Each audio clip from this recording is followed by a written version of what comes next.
नमस्कार, आप देख रहे हैं स्वराज पोस्ट। मैं हूं ऋचा रितेश भिलारी। राजनीति में बहुत लोग आते हैं, कुछ कुर्सी के लिए, कुछ शोहरत के लिए, लेकिन कुछ ऐसे भी होते हैं जो सिर्फ और सिर्फ जनता के लिए आते हैं।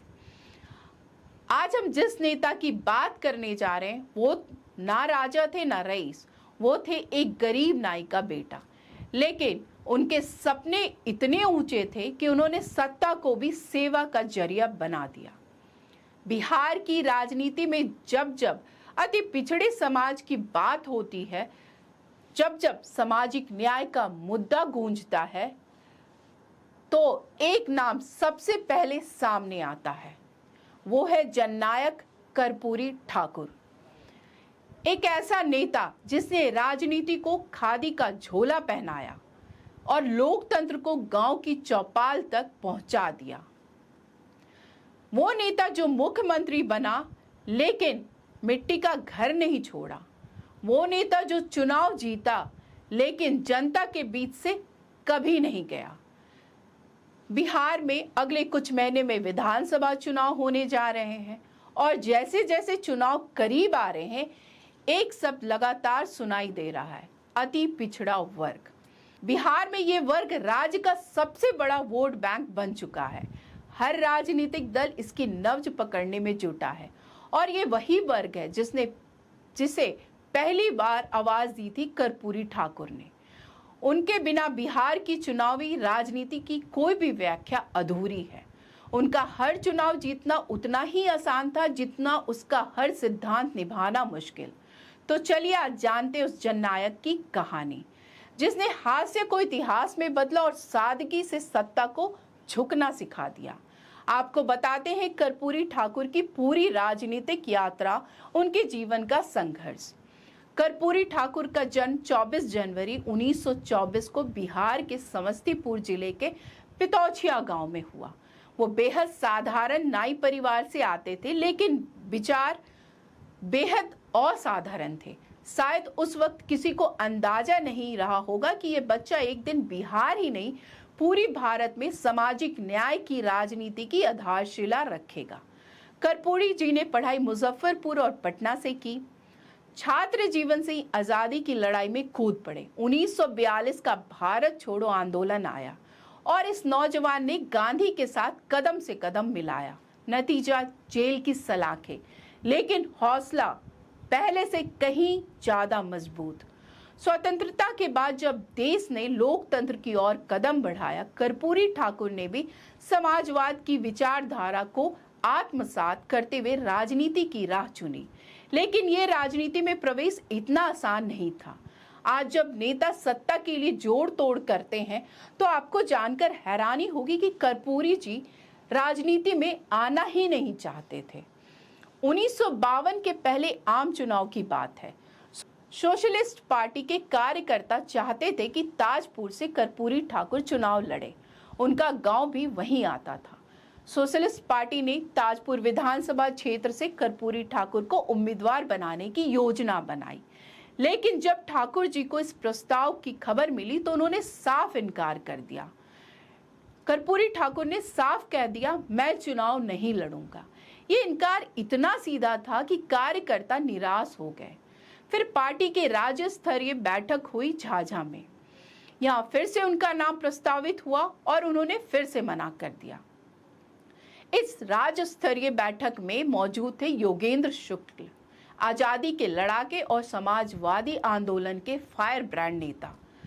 जब उन्होंने सुना कि ठाकुर जी ने फिर से मना कर दिया तो वो गुस्से से फट पड़े।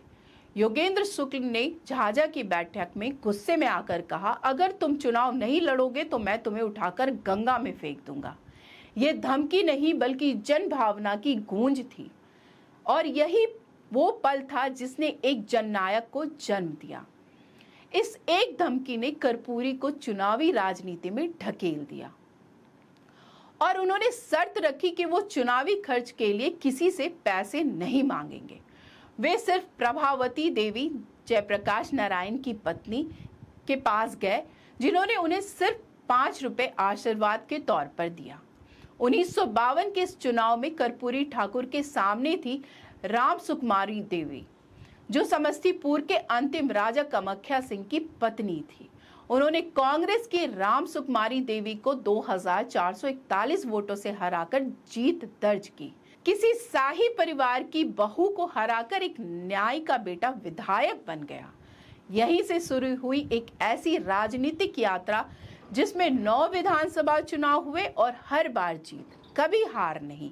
और यहीं से शुरू हुई वो यात्रा जो उन्हें 9 बार विधायक और 2 बार मुख्यमंत्री बनाएगी। कर्पूरी ठाकुर 2 बार बिहार के मुख्यमंत्री बने, पहली बार 1970 में और फिर 1977 में। कर्पूरी ठाकुर का जीवन विलासिता से कोसों दूर था। मुख्यमंत्री रहते हुए भी वो अपने गांव में मिट्टी के घर में ही रहते थे। उनके कपड़े, खाना और रहन सहन सब कुछ बेहद साधारण था। उनके फैसले ऐसे थे जो सत्ता को नहीं, सामाजिक बदलाव को मजबूत करते थे। उन्होंने ऐतिहासिक फैसले लिए। पहली बार बिहार में 10वीं तक मुफ्त शिक्षा शुरुआत उन्होंने की। मातृभाषा में परीक्षा देने का विकल्प दिया ताकि गांव के बच्चे भी आगे आए। और सबसे बड़ा कदम 1978 में कर्पूरी फॉर्मूला लागू किया, जिससे अति पिछड़ा वर्ग को सरकारी नौकरियां और सैंक्शन संस्थानों में आरक्षण मिला। यही फॉर्मूला आगे चलकर मंडल कमीशन की नींव बना। उनके पास सत्ता थी, लेकिन सत्ता का गुरूर कभी नहीं। मुख्यमंत्री रहते हुए भी कर्पूरी ठाकुर गांव आते तो मिट्टी के घर में ही रहते। विधान परिषद सदस्य बनने के बाद उन्हें सरकारी बंगले लेने में शर्म आती थी। उनके कपड़े, चप्पल, झोला सब कुछ आम आदमी जैसा था। शायद इसलिए वो हर गरीब के दिल में बसते थे।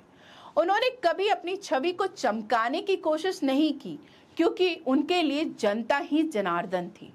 उनकी सादगी, ईमानदारी और नीतिगत स्पष्टता ने उन्हें जननायक बनाया। 1985 में कर्पूरी ठाकुर ने सीतामढ़ी के सोनबरसे के लोक दल के उम्मीदवार के रूप में अपना अंतिम विधानसभा चुनाव लड़ा और जीत हासिल की। यानी कुल 9 विधानसभा चुनाव, 9 जीत, एक भी हार नहीं। एकमात्र हार उन्हें 1984 में लोकसभा चुनाव में मिली थी। 1977 में उन्होंने लोकसभा चुनाव लड़ा और जीत हासिल की। उन्होंने समस्तीपुर से कांग्रेस के यमुना प्रसाद को हराया। लेकिन 1984 में जब उन्होंने फिर से लोकसभा चुनाव लड़ा तो उन्हें हार मिली, अपने जीवन की पहली और आखिरी हार। 1985 में उन्होंने फिर विधानसभा चुनाव लड़ा सीतामढ़ी के सोनबरसा से और विजय हुए। इस तरह वो बन गए बिहार के सबसे अजेय नेता। 1985 में सीतामढ़ी के सोनबरसा से जीतकर वो आखिरी बार विधायक बने, लेकिन उनके विचारों की जीत हर दौर में होती रही। आज जब बिहार के राजनीतिक दल अति पिछड़े को रिझाने की कोशिश में लगे हैं, तो कहीं ना कहीं वो सभी कर्पूरी ठाकुर के दिखाए गए रास्ते पे चलने का दावा कर रहे हैं। लेकिन सवाल ये है कि क्या आज की राजनीति में उनके आदर्शों को ईमानदारी से अपनाया जा रहा है? 2024 में उन्हें भारत रत्न से नवाजा गया। ये सिर्फ एक व्यक्ति को नहीं, बल्कि उस संघर्ष को मिला जो उन्होंने हास्य के लोगों की मुख्य धारा में भागीदारी के लिए लड़ा। कर्पूरी ठाकुर का जीवन जितना प्रेरणादायक था, उतनी ही प्रभावशाली रही उनकी राजनीतिक विरासत। अब कहानी में मोड़ आती है आज की सबसे बड़ी राजनीतिक चर्चा की ओर। जगदीप धनखड़ के अचानक उपराष्ट्रपति पद से इस्तीफे के बाद देश के सामने सवाल आता है, अगला उपराष्ट्रपति कौन? ऐसे में जो नाम तेजी से उभर रहा है वो है रामनाथ ठाकुर। कर्पूरी ठाकुर के पुत्र, बिहार के राज्यसभा सांसद। रामनाथ ठाकुर की छवि उनके पिता की तरह साफ सुथरी, सादगीपूर्ण और ईमानदार मानी जाती है। अगर वो उपराष्ट्रपति बनते हैं तो ये सिर्फ एक संवैधानिक पद नहीं, बल्कि समाज के उस तबके की ऐतिहासिक जीत होगी जिसे कभी राजनीतिक रूप से अदृश्य माना जाता था। ये कर्पूरी ठाकुर की विचारधारा की जीत होगी। ये जननायक की जीवित विरासत होगी। कर्पूरी ठाकुर चले गए, लेकिन उनके जैसे लोग कहीं जाते नहीं। वे मिट्टी में मिलते हैं और वहीं से फसल बनकर उगते हैं। उन्होंने सत्ता को कभी मुकुट नहीं बनाया, बल्कि जिम्मेदारी समझी। वो मुख्यमंत्री रहे, लेकिन बंगले से ज्यादा उन्हें गांव की चौपाल से लगाव था।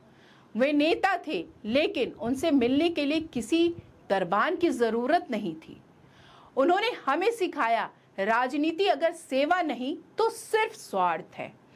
आज जब उनके बेटे रामनाथ ठाकुर उपराष्ट्रपति के पद की दौड़ में हैं, तो ये किसी खानदान की विरासत नहीं, बल्कि सादगी, संघर्ष और सिद्धांतों की विजय है।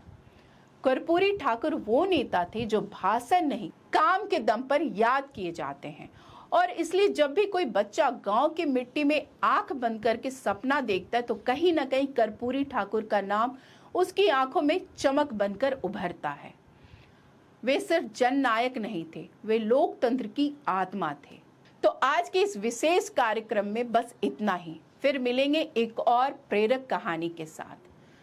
तो आगे की खबरों के लिए देखते रहें स्वराज पोस्ट। अगर आप YouTube पे देख रहे हैं तो चैनल सब्सक्राइब करें, Facebook पे देख रहे हैं तो पेज फॉलो करें।